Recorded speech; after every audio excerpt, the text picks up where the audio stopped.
Hello everyone, जय Hanuman. JEE main 2026 को लेकर के एनटीए ने जो नोटिफिकेशन रिलीज किया था, उस नोटिफिकेशन के अकॉर्डिंग जिन बच्चों ने नॉन आधार से फॉर्म को भरा था, नॉन आधार आइडेंटिटी प्रूफ से फॉर्म को भरा था, केवल उन्हीं बच्चों को पहले बोला गया था कि 15 जनवरी तक उन बच्चों को फोटो वेरिफिकेशन सर्टिफिकेट स्कूल के प्रिंसिपल, गैजेटेड ऑफिसर या फिर किसी भी रेवेन्यू ऑफिसर, एडीएम, एसडीएम, तहसीलदार से वेरीफाई करा करके वेबसाइट पे अपलोड करना होगा और अपने एडमिट कार्ड के साथ में लेके जाना होगा। पर एक बहुत बड़ी प्रॉब्लम या एक बहुत बड़ा नया अपडेट निकल के ये सामने आ रहा है कि कई बच्चे पिछले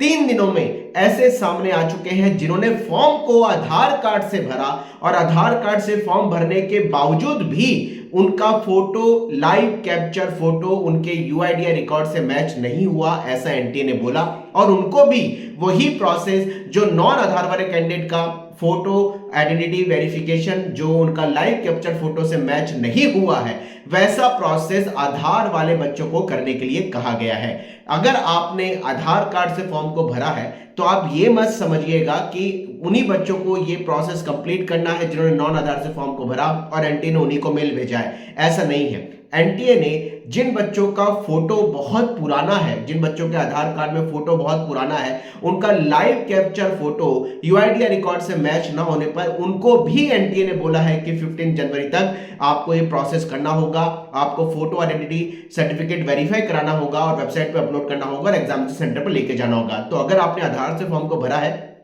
मेरा सजेशन है, क्योंकि कुछ केसेस हमारे पास पिछले 3 दिनों में आधार कार्ड वाले बच्चों के आ चुके हैं। पहले तो मैंने भी ये सोचा था कि यार इन्होंने क्लियर लिखा है कि नॉन आधार वाले बच्चों को ही हमने ये मेल भेजा है और उनको ये प्रोसेस कंप्लीट करना है, पर अभी पिछले कुछ दिनों में ऐसे बच्चे सामने आ गए हैं जिनका फोटो आधार कार्ड में काफी पुराना था और उन्होंने फॉर्म को आधार कार्ड से भरा था, उनके पास भी एनटीए ने इस तरह का ईमेल भेज करके इस प्रोसेस को कंप्लीट करने के लिए कहा है। तो मैं आप सबको केवल यही सजेशन दूंगा कि यार अगर आप उस नोटिफिकेशन को देख करके कंफ्यूज हो रहे हैं कि ये नॉन आधार वाले बच्चों के लिए है, तो ऐसा मत समझिएगा। हाँ, है नॉन आधार वाले बच्चों के लिए, लेकिन आधार वाले कुछ बच्चे हमारे सामने आ चुके हैं जिनका live capture photo UIDAI record से एज पर एनटीए मैच नहीं हुआ है और उनको भी सर्टिफिकेट अपलोड करने के लिए स्कूल के प्रिंसिपल या फिर गैजेट ऑफिसर से अटेस्ट कराने के लिए कहा है। तो एक बार जरूर चेक कर लीजिए लॉगिन। लास्ट डेट हालांकि 15 जनवरी है, पैनिक होने की जरूरत नहीं है, लेकिन एक बार अपने रेस्पॉन्सिबिलिटी से चेक कर लीजिए। अगर आपको लगता है कि आपके आधार कार्ड पे फोटो लाइव कैप्चर फोटो से बिल्कुल सेम है,